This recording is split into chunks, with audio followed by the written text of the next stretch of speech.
After the accident, everything changed. I was stuck in a hospital bed, the doctors talking about my injuries and recovery, but I could barely hear what they were saying. My mind was spinning. I wondered how it all happened so fast, how my life had changed in the blink of an eye. I had always been the type of person who believed I could control my destiny, that I had everything planned out. But at that moment, fate showed me that sometimes it is far beyond what we can predict. Before we dive into this story, tell me, where are you watching from? Put your city or country in the comments and take the opportunity to subscribe to the channel because we have an incredible new story waiting for you tomorrow, made especially for you. The first few days after the accident were a test. My body was bruised, the medication was making me groggy, and I was anxious about what lay ahead. But worst of all was realizing that in addition to the physical pain, something much more painful was forming: loneliness. It wasn't the loneliness of being physically alone, but of being emotionally abandoned. It was when I needed my friend's help that things really started to fall apart. I knew he had enough resources to help me. He was a childhood friend, someone with whom I had shared so many moments. I believed that if anything happened, he would be by my side. We always think that childhood friends are the ones who will never abandon us, right? But when I called him, the answer was different. "Sorry, man, but I can't help you. I'm busy right now." He spoke with a coldness that cut me like a knife. The conversation ended with a vague promise to help me out later, but I knew what that meant. He had distanced himself. He didn't want to help me. At that moment, I felt like the ground had disappeared beneath my feet. The last thing I expected was for someone I considered my brother from another mother to simply turn his back on me. The impact wasn't just financial, it was emotional. What he did was leave me even more alone at a time when I needed support the most. I kept thinking about what to do, sitting in my room with the days passing by without any real solution. Something inside me changed. I didn't want to see myself as a victim anymore. I knew the situation was difficult, but I also knew that I wouldn't be able to get out of it by waiting for others. I wouldn't be a burden for others to carry anymore. I wouldn't be someone who depended on the goodwill of those who weren't willing to support me. I decided that if I couldn't get any more help, I would do the impossible to get out on my own. I started thinking about alternatives. Since financial help wasn't coming from where I expected, I would have to find it somewhere else. I knew I didn't have much time. My financial situation was getting worse. The doctors told me that recovery would take a long time, and the bills were piling up. I needed to be creative. I started writing like I had never done before. My words became my way of dealing with despair. I wrote about how I was feeling, about how life seemed meaningless, but also about the strength I knew was still inside me. And as I wrote, I began to think that my story could be useful to other people. That's when I had an idea. Why not start a fundraising campaign? I knew there were many people who, like me, were going through difficult times. Maybe they could relate to what I was going through, and who knows, maybe they could help. The idea of a fundraising campaign gave me a new perspective. It wasn't just about me and my problem, but about connecting with other people who were also facing difficulties. I created a simple video telling my story, how an accident and a friend's rejection had put me in a desperate situation. But I also talked about how I was determined to change that story, how I believed that together we could create something positive.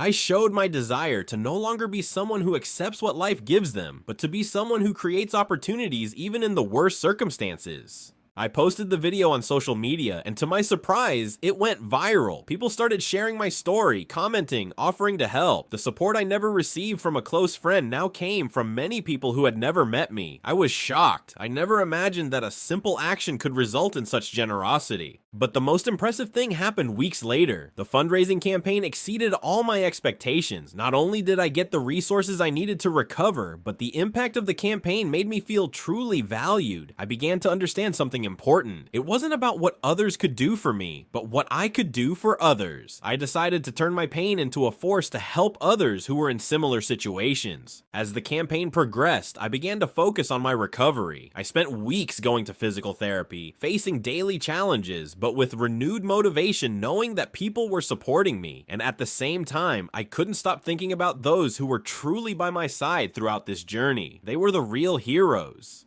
What about my friend? He reappeared, but not in the way I had imagined. He apologized, not knowing exactly what to say. The humility in his apology was something I didn't expect, but in a way, it also taught me a lot about how people can change. He said to me, "I saw what you did. I saw how strong you are, and I regret not being there for you when you needed me most." And despite everything, the conversation was no longer about past hurts, but about the lessons we had both learned. That's when I realized maybe the real lesson wasn't about overcoming the accident, but about how to overcome the betrayal of someone close to you, and instead of continuing to hold a grudge, use the situation to grow. I achieved more than overcoming a personal challenge. I managed to turn adversity into a platform to help other people. And I know my story is not unique, like we all go through difficult times, and at some point we have to decide whether we will let the situation bring us down or use it to propel our own transformation. Sometimes we need a turning point, an internal decision to never again allow a situation or a person to define us. Life, with its ups and downs, gives us these opportunities, and it's up to us to choose whether we seize them. Now, when I look back, I see that the real triumph wasn't the money I raised or the campaign I created. The triumph was the inner strength I discovered and the community I built around me. That has undoubtedly changed my life forever. The days passed and the physical pain subsided, but the emotional pain remained, like a constant shadow, reminding me that I hadn't gotten over everything yet.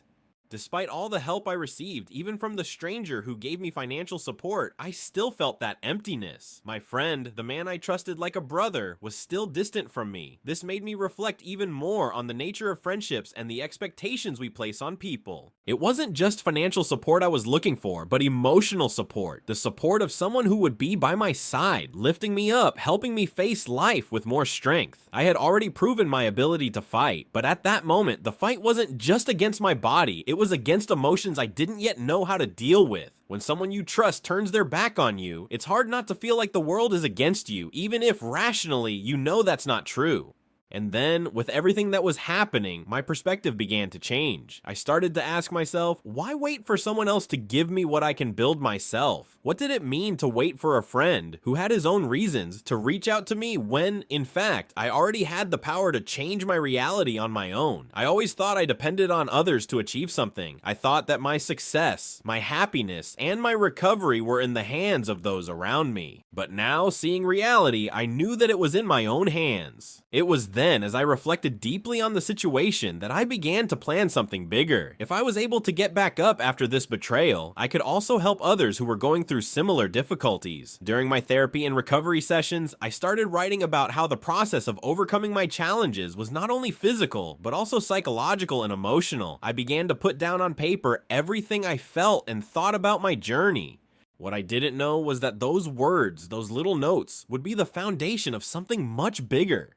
The weeks passed, and the campaign began to grow. I received messages of support, not only from strangers, but from many friends who were touched by my story. When I launched the project, I knew I was putting my vulnerability on display. I was exposing myself in a way I never imagined I would, but the response was overwhelming. Not only did I raise what I needed for my recovery, but the amount of emotional support and encouragement was what surprised me the most.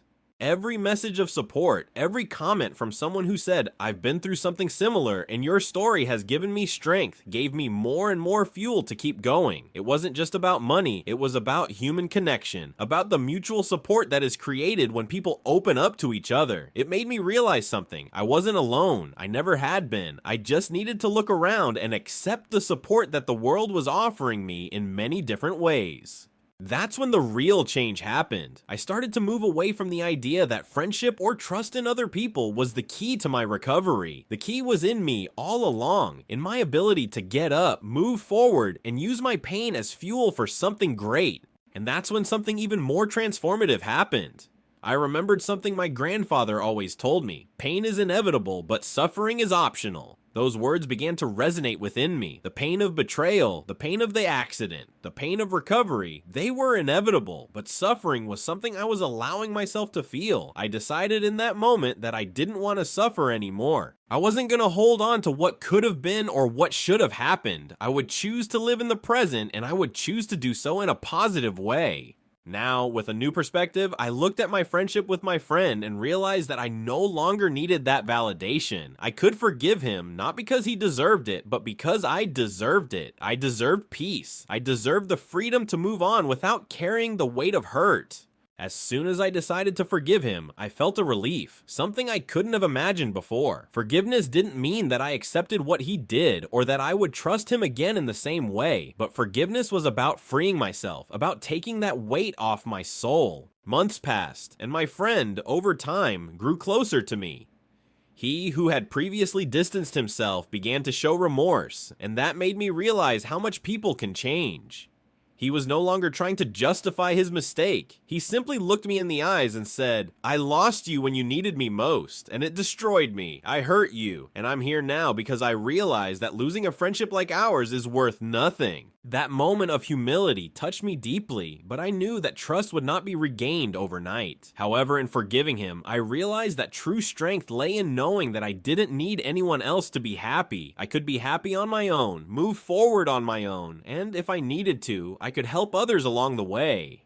What I learned from all of this was that life puts us in difficult situations to test our resilience and character.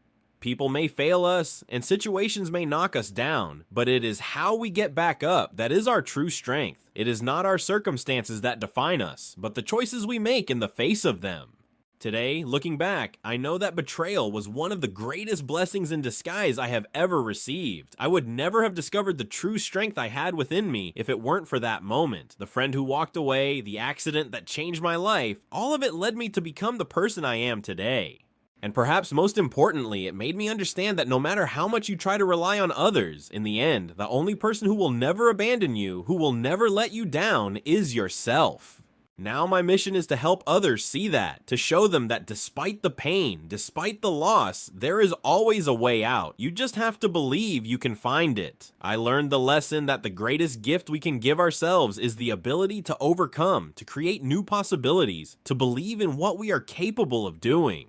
And the journey, my friend, is just beginning. That was the impressive journey of overcoming adversity by name of protagonist and how the betrayal of a friend turned into an opportunity for personal growth and transformation. But now I want to know, what did you think of this story? Have you also been through an experience where you overcame a major obstacle on your own? Share your opinion in the comments and tell me how you dealt with adversity. If this story touched your heart, don't keep it to yourself. Share it with someone you think needs to hear this message of strength and resilience. And, of course, if you haven't subscribed yet, don't forget to subscribe to the channel. Here, we always have stories that show how empathy and courage can change our lives.